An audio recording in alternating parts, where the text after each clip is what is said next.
Hi everyone, and welcome to another episode of Moment to Pause. I am Faye, your host, and I am so excited that you are here in this very special episode. Today we are diving into something that we all do every day, every second, every moment. Breathe.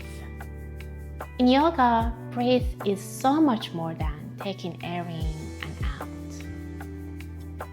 Ancient yogic understood breath as a bridge between mind and body. And they call this beautiful energy prana. To help us understand this topic, I am joined by someone who has spent years exploring the power of pranayama, meditation, and kriya yoga. She is the founder of White Space Yoga and a co-founder of Light Space Yoga here in Melbourne. She is my mentor and yoga instructor, and she has the most beautiful way of making this ancient practice simple to understand, accessible, approachable, and most importantly, relevant to our daily life. So if you are completely new in this practice or already practicing pranayama, after this conversation, you will have something very special to take into your daily life. Hi, Susan. Hi, Faye. Welcome. Thank you. Thank you so much for taking the time in this moment to pause with us. Thank you. Thank you. So I'd like to start with your experience. How did you find yoga? I found yoga through my own mother. So as a child, I watched my mother practice yoga. Back then, I think we would have referred to it as hatha yoga, which is a kind of an umbrella term for all of yoga. And I watched my mother practice yoga asana, so the poses.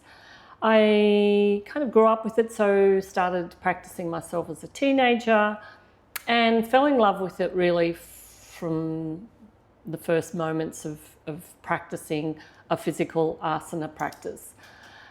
And I went from that to just becoming a convert to the whole yoga experience, to the whole integrated approach to yoga.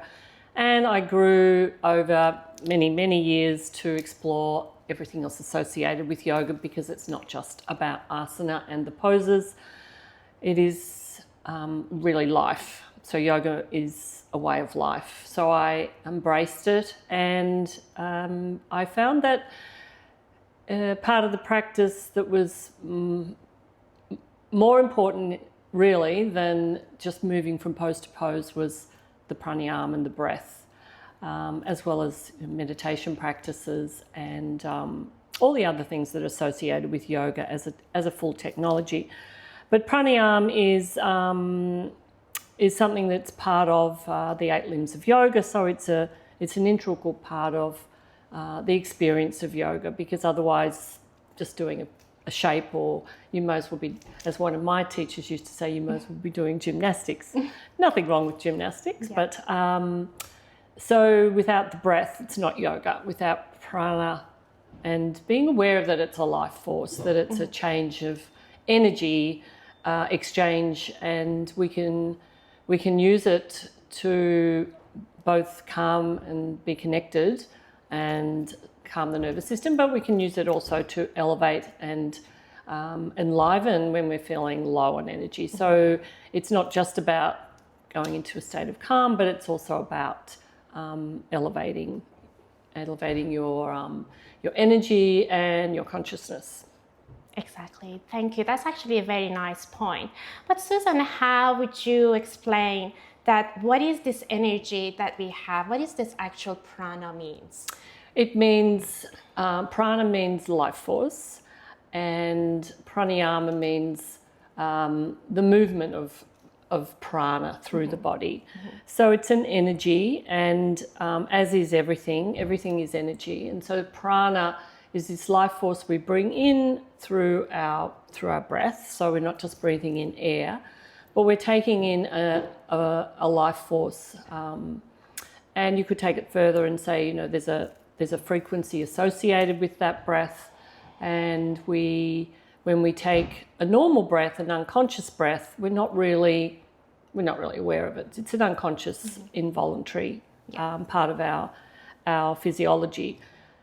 However, when we stop and notice our breath, we notice things slightly change. So there's a way of breathing that brings in this pranic field that is an energetic vibration that you can really feel it everywhere in your body if you become conscious of it. Yeah, exactly. That's a very beautiful point. But for someone who is very new in this field, in this pranayama, in this practice, how does our breath will bring balance? Because I know there are different techniques. Can you please talk about the different techniques of it and how we can incorporate it in our daily life? So a normal day might be we go through a whole day not even noticing our breath.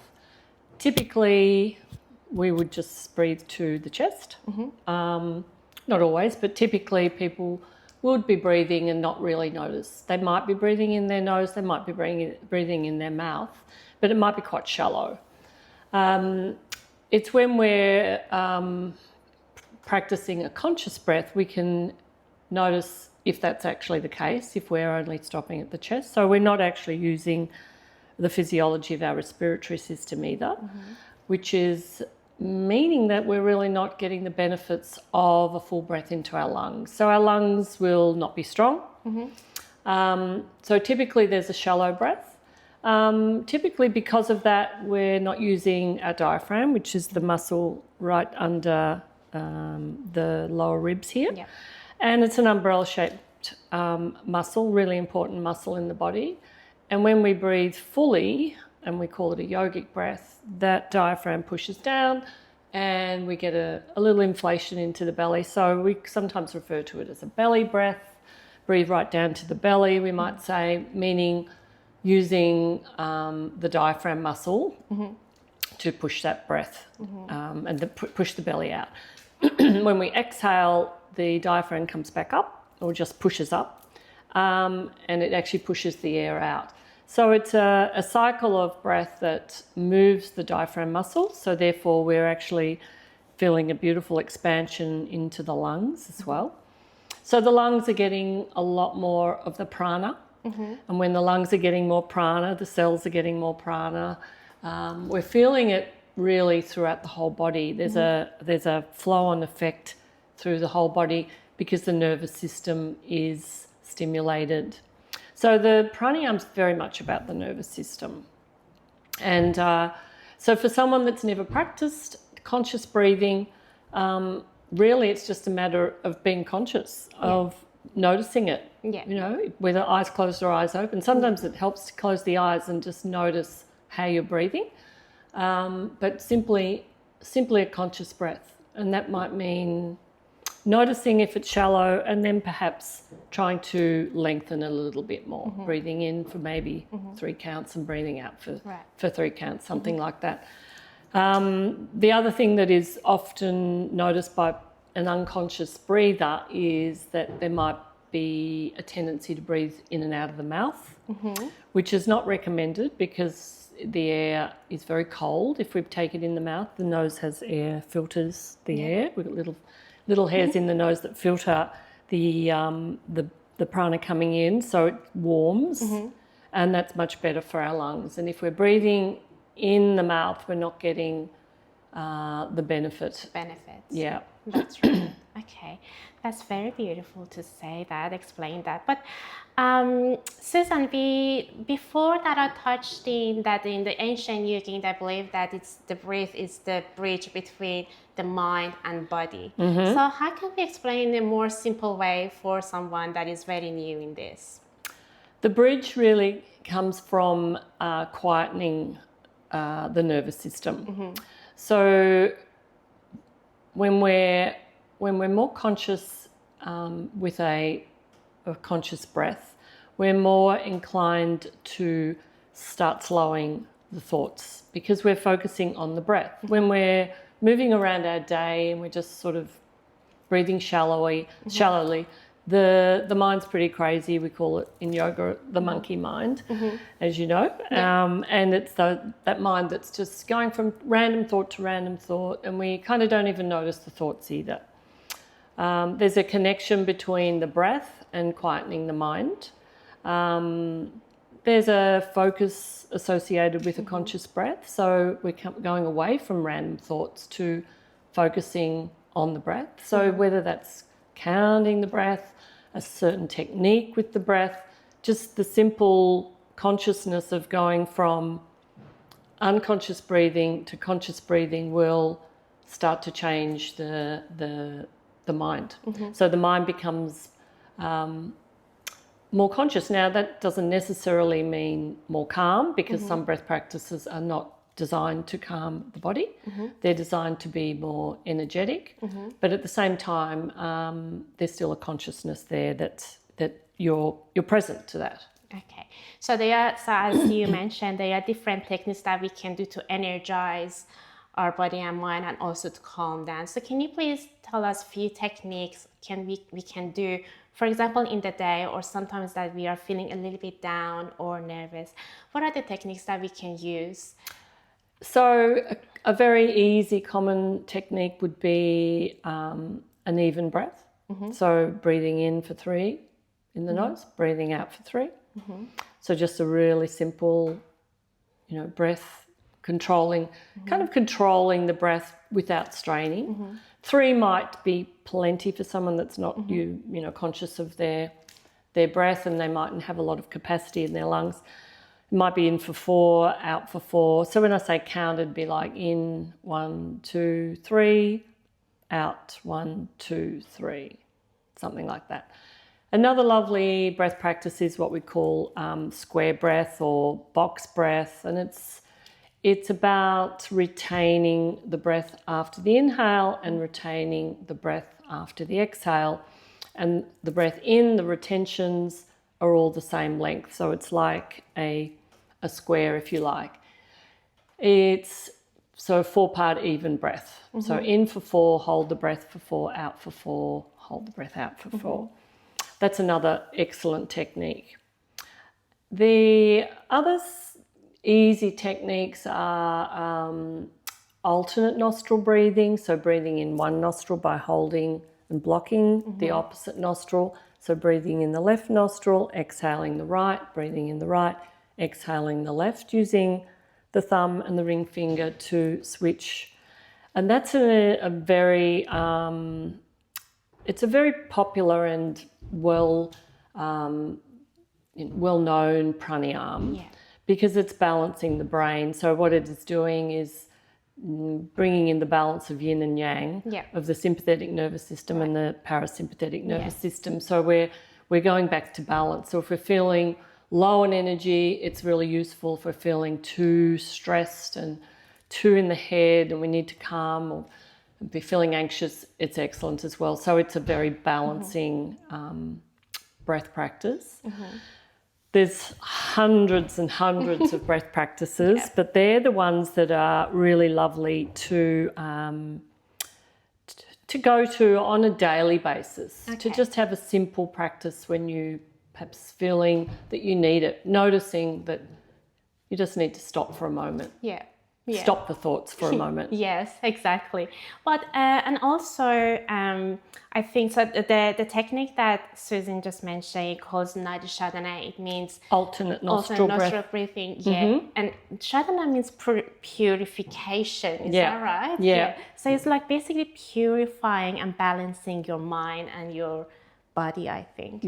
And it's very beautiful. I love to do this technique myself when I have to. Susan, there is, like I mentioned, that you do Kriya Yoga too. So what is the difference between Kriya Yoga and Pranayama? Or and how they relate to each other, maybe? Kriya practices, there's Kriya breath practices. So they're similar to pranayama. They're ancient practices that can be, again, used for the same purpose, either uplifting energy or calming energy. they go a little bit deeper. There's more layers to them, and typically they're a little bit longer practices. So I've done quite a lot of training in India, and my teacher teaches a lot of Kriyas, and I love to use them to perhaps have a little Kriya set. So, for instance, there might be 3 or 4 practices you'd put in a block for a certain outcome. Perhaps a Kriya set with 3 or 4 Kriya practices for the immune system, or for the brain, or for one of the energy centers in the body, one of the chakras. And that's unlimited really, but they're kind of layered a little deeper. The techniques sometimes are quite not complicated, but more involved. So there might be an 8-part breath, sipping in the nose, then the mouth, then the nose, then the mouth for 8 parts, and doing the same exhale with that 8-part exhale. So there's so many varied techniques, but the Kriyas were first noted in in ancient times, and really brought to the West in a beautiful book called Autobiography of a Yogi, where he refers to the Kriyas a lot in that was written in the early 20th century. And that was Yogananda wrote the book, and he kind of brought the awareness of Kriyas to yoga in more modern world, but the ancient yogis were doing them for thousands of years. Yeah. So there's a kind of depth. I'd say the easiest way to define them would be they're more layered, more deep, and they can really increase a result of whether it be extreme, calmness, or extreme elevation of the senses.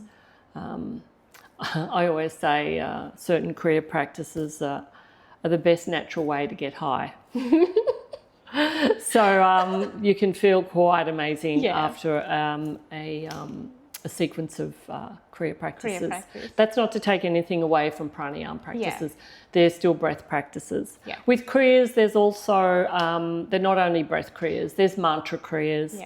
And again, they can give you a incredible result as well for the nervous system. And look, ultimately it's about bringing your body into a state of balance, because yoga is really about that. It's really about finding equanimity and balance. It always goes back to finding the stillness and the energy at the same time, the yin and the yang at the same time, because we don't want to be heightened all the time, and we don't want to be just sitting there like, when we don't live in a cave in the Himalayas. We have to get about do everything in our life. Our life is busy, and we have to cope with so much, and these practices can really help to come back to balance. Yeah, exactly. And in this everyday life that we have, this rush, sometimes pausing and having to take a breath or something, doing a bit of a practice, that helps a lot. Absolutely. And another thing about Kriya Yoga, I think Kriya Yoga is a little bit more physical than It can be.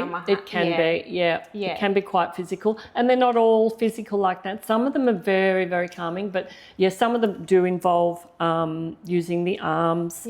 Some of them involve a lot of pumping into the navel area, because it's quite relatively new to more modern medicine now that the nervous system is not just parasympathetic and sympathetic, which is the ANS system of the body, but the enteric nervous system is so relevant, and often that's forgotten, and that's the nervous system that lives in the gut. And a lot of these breath practices are about connecting this energy around the gut, the navel, the energy around the navel chakra, with the energy in the head, which is, we refer to it as that 6th chakra energy, or the third eye, this energy that's behind the forehead, that's stimulated by our pituitary gland and pineal gland there. But these practices can really help with gut health as well, which is very interesting that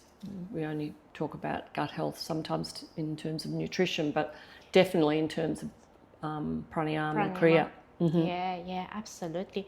And there are some terms, for example, when we are in a yoga class, that is like a belly breathing. And how can you explain this to the listeners, that what is belly breathing? How can we move the breath into the belly? Yeah, well, that's where we need to get the diaphragm involved. So when we take an inhale through the nose, and we breathe in, and it goes down the throat, down towards the belly. If we're not feeling some movement here, we know we're doing it when we feel movement in the belly, because we're reaching this diaphragm muscle, which is part of the primary respiratory system, which pushes the belly out a little bit. So when we are not feeling any movement, and an easy way to do it is simply have our hands on our belly, you know, and as you inhale, the belly will come out. The chest also rises. Yeah. So the chest does move, of course, and then the belly comes in and the chest drops and the breath exhales out of the nostril. Yeah. So it's a movement. It's being aware. And I think a nice way for beginners is to actually have their hands either one hand on the chest, one hand on the belly, or both hands on the belly. Beautiful. And you know what is really interesting? That we were born with this technique. If you have a look at the babies, they're all having this belly breathing rather than chest breathing. Exactly. You know? So you see the diaphragm goes, rise up and down. And I don't know how we lose it. Probably stress. But no, we lose it because it is an unconscious movement. But yes, it's beautiful to watch a baby breathing. That belly breathing is so amazing.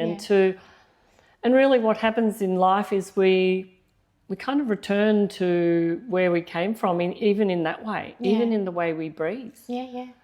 You know, we return to nature, or we turn to the wisdom of, as we call it, the Tao, where we're very much in tune with what's natural, our natural state. Yeah. Our natural state should be to breathe to the belly. And it sounds so simple, and why aren't we all doing it? But it's very easy to lose it, and it's generally because of stress. Yeah. I totally agree. Because I think everybody in their life, they all experience stress, and managing their stress through pranayama and understanding how to balance it is very important. And that's what we are, going to yoga classes, and the yoga teachers are really pointing that, you need to be aware of, notice your inhalation or exhalation. Every cue has this inhale and exhale. Honestly, when I started yoga on my 70s, when the yoga instructor was telling everybody just inhale, I'm like, I know how to inhale. I know how to exhale. That's right. I know. But with the movement, it's very important to move with the breath and notice how we are taking in and out the air. Yeah. So because it's very important with our movement. Very important with our movement. It makes us, expand, find space, and sometimes, have to settle with it, release the tension and settle in the poses. Yeah. Yeah. Our pranic body too is it's one of the layers of us, and we have an effect on that by the way we breathe. Yeah. There's something in yoga called the koshas, which are the 5 layers of the body, the 5 sheaths are kind of like an onion peeling off the layers. And while they are all very connected, like they're not separate layers, the physical layer being the obvious one that we can have an effect on by the way we move, but also the food we eat. We sometimes call it the food body. But the next layer is the pranamaya kosha, which is the prana body, which is, it's everywhere within us. And we can have a change of that body by being conscious of our breath. We can have an effect on the pranamaya kosha, that prana body, by the way we breathe. And our practice, and obviously as as we move as well. Nothing, as I said, nothing's ever in isolation in life. Nothing. Yeah. You know. Exactly. Yeah. 100%. Everything's about coming back to balance. 100%. I totally agree. And is there any reason that someone should not practice pranayama? No, but there's certain practices that you might avoid in certain times of your life. For instance, there's a practice called Kapalabhati. It's a pumping. There's certain practices that are pumping for the navel. One of them, Kapalabhati, we force the exhale and pull the navel back, draw it back, pump it back. We wouldn't recommend that for pregnant women or someone that's just had surgery. So there'd be injury, that sort of thing. Some people don't like certain breath practices, and I'd say if they don't like it, don't do it, because there might be a reason that it's just not suiting you. Just like well anything, you know, some yoga poses we don't like, they don't suit us. We might be injured, we might feel weird in it, we just might not like it. So not every pranayama is perfect for every single body. So yes, there's certain pranayama practices that a yoga teacher would certainly tell you to avoid. Pregnancy being for certain practices where any pumping of the navel is part of the practice. Most of the calming breath practices are pretty much suitable for everyone, as long as there's not a strain. We never want to overstrain, not feeling like we're gasping for breath. So if it was a breath practice where you're retaining the breath for a long time, some of them we retain the breath for a minute or 2 minutes, even longer. So if you're new to that, you need to build up to it. You can pass out because you can get very lightheaded in some of them as well. And so, I would also say, for some practices, you need to be guided by a teacher.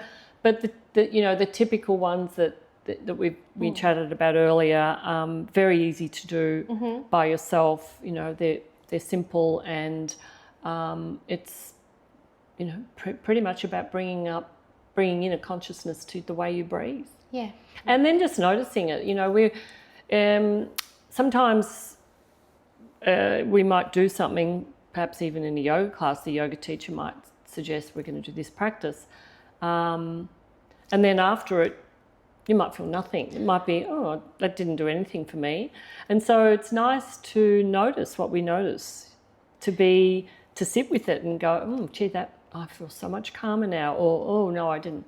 I'm feeling a little bit anxious now, and that's not the result we were supposed to be getting.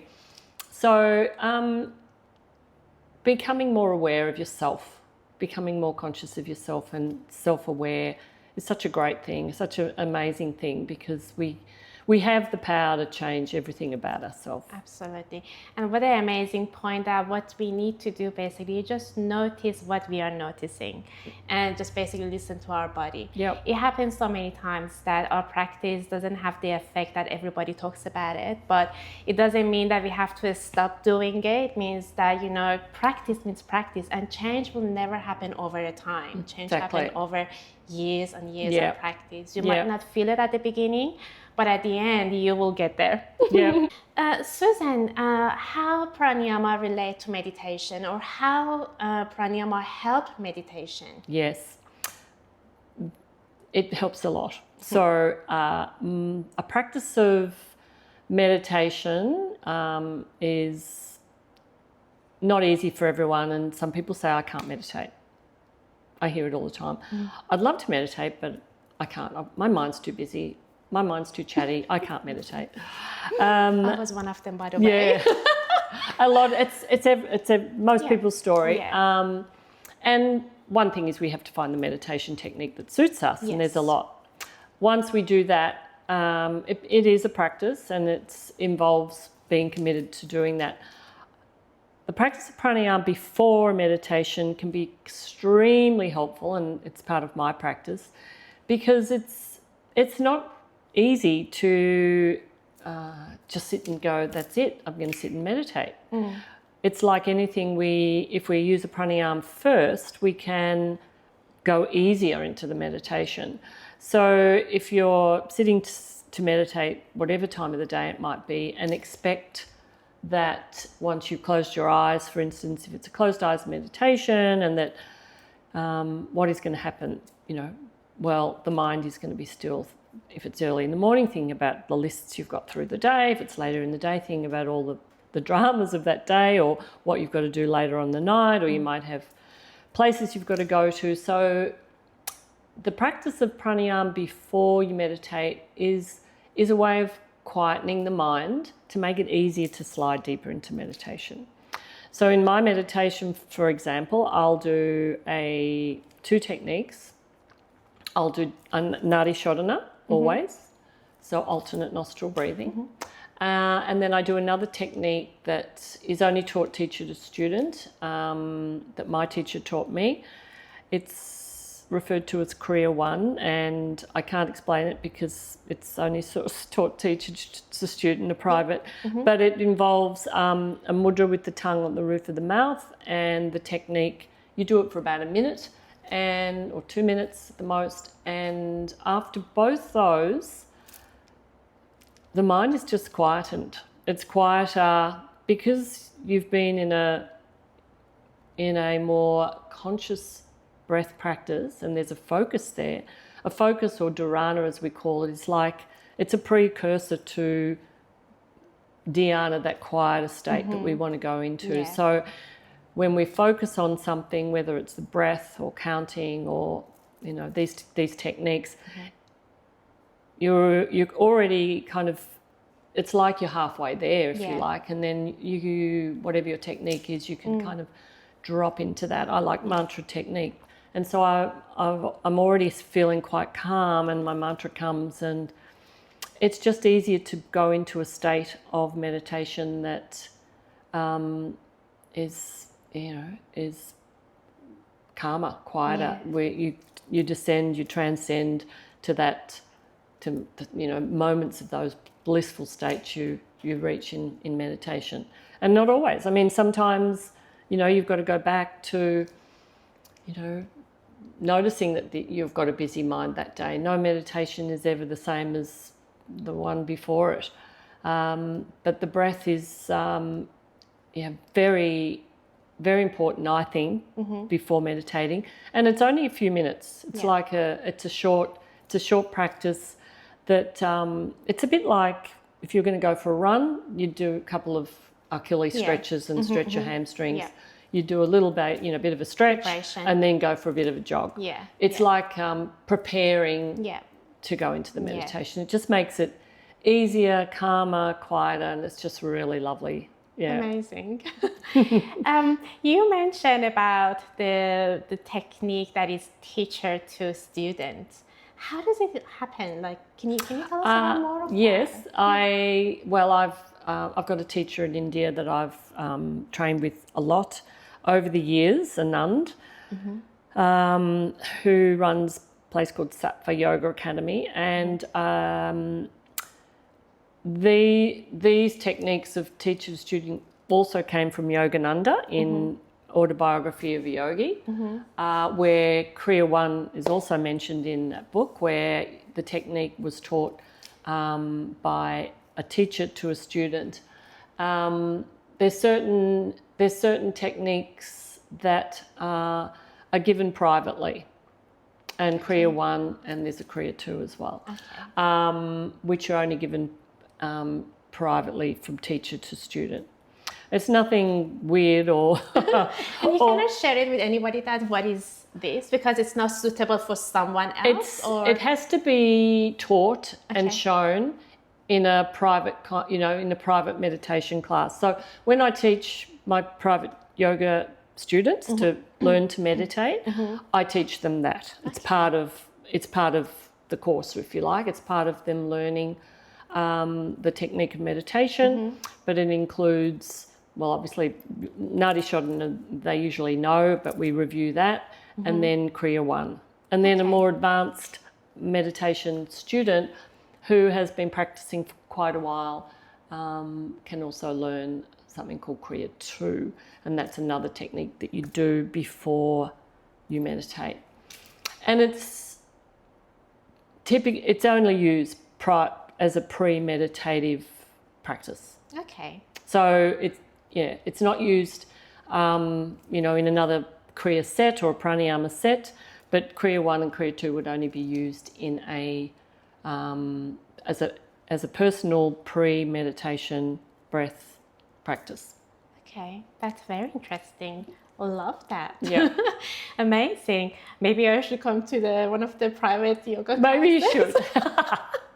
Yes. Oh no, definitely.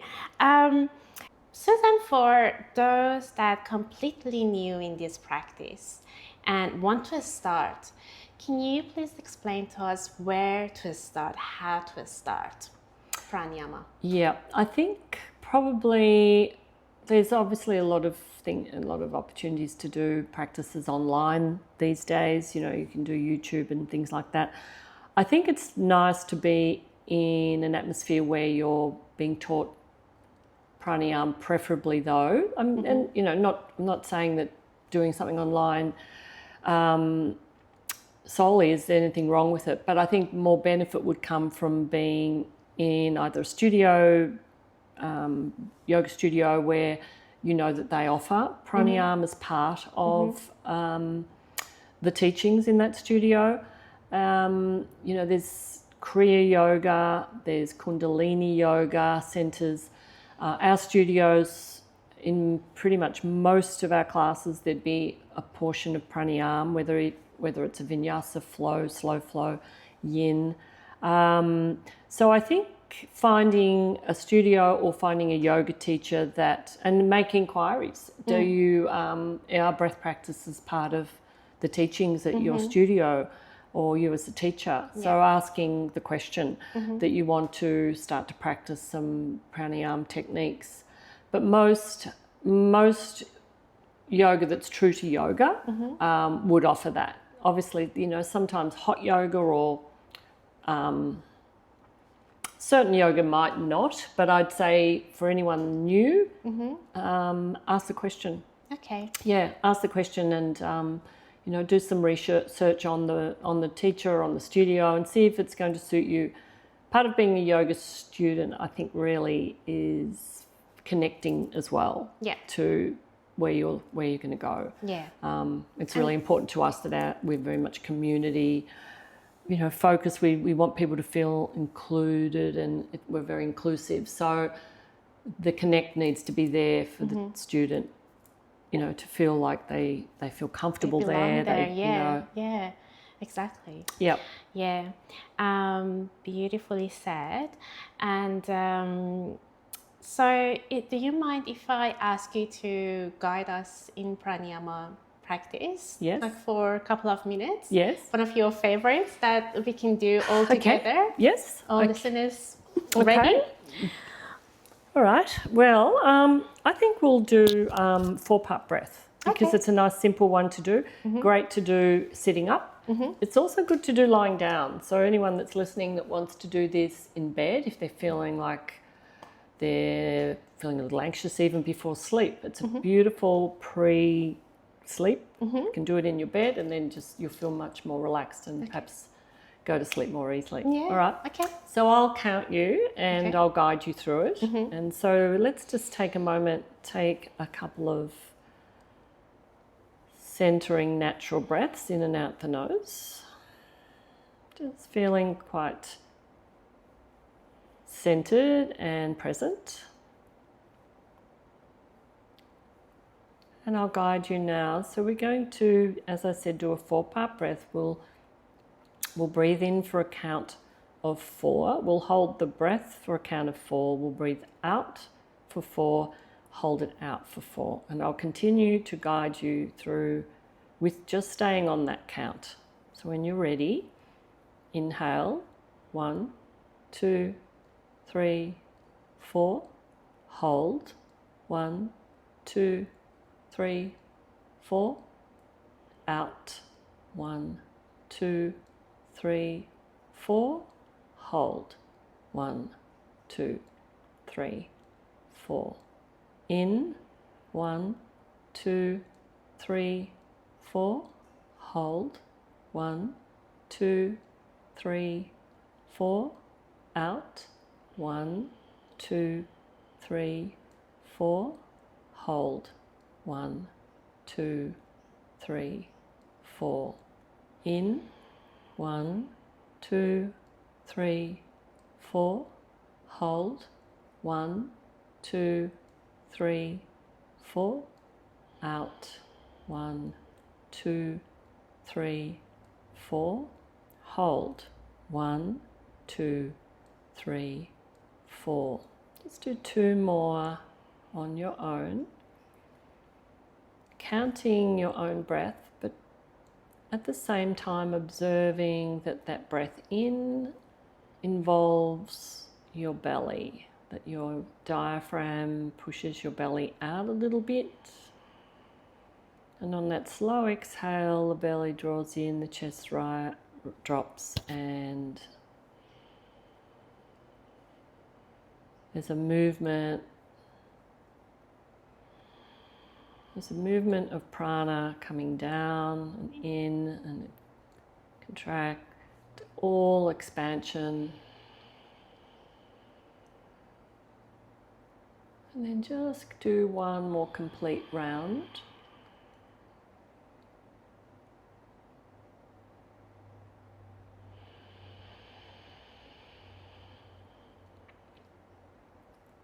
And when you finish that round, just keep your eyes closed, but just notice it. A simple observation of how you feel. Returning to a natural breath in and out the nose.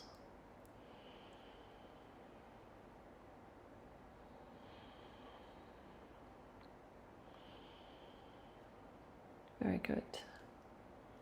And opening your eyes. Good. So that was quite short, but even a short one, did you feel? Yeah, I feel more calm. Lovely. You should have done this before this. I would recommend at least a couple of minutes if you're doing it at home, because it's really lovely to do at home anytime, sitting in a chair, spine sort of nice and straight if you're sitting up, but equally lying down, whether it's on the floor or in your bed. Perfect practice to do at night before bed. Beautiful. You just answered my other questions, because I was just going to ask, is the seat of pranayama, or the position that we are in, important? It is. It is. It is. So in most practices, if they're not lying down, you don't have to sit cross-legged. It's not comfortable for everyone, but as long as the spine is straight. Okay. So we want the integrity of the spine to be quite straight, not taut and stiff, but nice and straight. Tall and soft. So whatever that means, it may mean leaning up against a wall to support the lower back.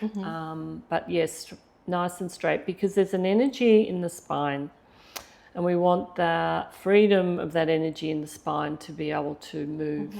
As we're breathing, there's an nadi down the center of the spine, Sushumni nadi. It's an energetic river current of energy, and when we breathe we don't necessarily notice that's happening, but there's an energetic flow, and if we're crouched over or not straight, there's not as much ease with the breath. Plus the lungs, and the lungs and the shoulders need to be kind of open, so we're open through the chest as well. Yeah, I like it. I like the idea that you said we need to be open, just because when we are breathing in, we are sort of inviting the good energy inside, and when we are exhaling, we are actually taking our dark side or bad energy out of. Well, you could look at it that way. Yes, we're removing carbon dioxide and waste. It's exchange. But also you could look at it as breathing in the universe and then giving back to the universe through your breath out. So it's a giving and receiving in a lovely way as well. Beautiful. Like trees do. Yes, beautiful. Beautiful. Susan, before we wrap up, is there something that you would like to tell the listener, or a bit of a quick advice for those who are, again, completely new or been practicing for a while? What would be that advice? Look, I think just like everything, if you are aware that you're not a belly breather, then whether it's find a yoga studio, find a teacher, I would endeavour to start a breath practice. Just simply what we did just now would be fine as well, even at home. But I think if someone's new and they think, I've noticed that I feel like I'm not moving when I breathe. Like even the lungs feel like they're expanding when we breathe, and even before we get down to here. It's just becoming more aware. I think most people will know that I don't think I breathe very well. I think I don't even know when I'm breathing. I feel like I've stuck at my chest. It might be that they've got other health issues, nothing major, but it might be that they get more lung infections, or they get more colds, or they get a lot of filling of mucus in the throat. It might be because they're a mouth breather. But just to look into their own breathing techniques, because there can be other things happening in our body physiologically that are a result of not breathing properly as well. Exactly. But a start would be notice it, be aware of it, and then find someone that can guide them into some practices of pranayama. Yeah, definitely. Noticing what you're noticing. Yeah, exactly. And so what's your 2026 look like, Susan? Do you have any retreats or any workshop or special offering for listeners? Yes, they're always busy. Everything's always busy, like everyone. We do have a beautiful India retreat the first week of February to Rishikesh, the home of yoga. So I'm really excited about that. I've done a few in India, and I love going back there and being in the home of where all this learning came from, and walking on the paths of rishis before us. It's just an amazing place. We run an annual retreat in Greece every year, late May. We also run one in Byron Bay in late August every year. Also in February, Bobby and I, one of my teachers, will run a Kriya and Breathwork 35-hour training. That's for teachers, but also for anyone that wants to really explore breath practices. It's very quite amazing. That'll be in late February. And then we've got teacher training, 200-hour teacher training, also starting in February, which runs over 6 months. Is that enough? And I'll probably do a few workshops too. And you have a special offering for new yoga students as well. Yes, at Light Space Yoga, we have a lovely intro offer. A lovely way to introduce yourself to yoga, $28 for 28 days. So you can come as many times as you want, try lots of teachers, try lots of classes, and see if yoga's for you and if our studio's for you. So that's ongoing with us. This is a little lovely garden studio, White Space Yoga in Camberwell. So we have it's kind of separate, but it's a different space here. But yes, our Light Space studios in Baldwin, Mitcham and Ivanhoe have quite a big timetable, so to suit people that love early mornings, middle of the day, later in night after work. So, and you guys have live stream too. And we do have live stream from our Ivanhoe timetable. Amazing. That's very good. And I will pop all of this information in the show note for you if you want to go have a look around. Thank you, Susan, for taking the time today in this moment to pause. It was lovely, and I hope that all the listeners will walk away breathing differently. Thank you, Faye. Thank you. Thank you. Namaste. Namaste.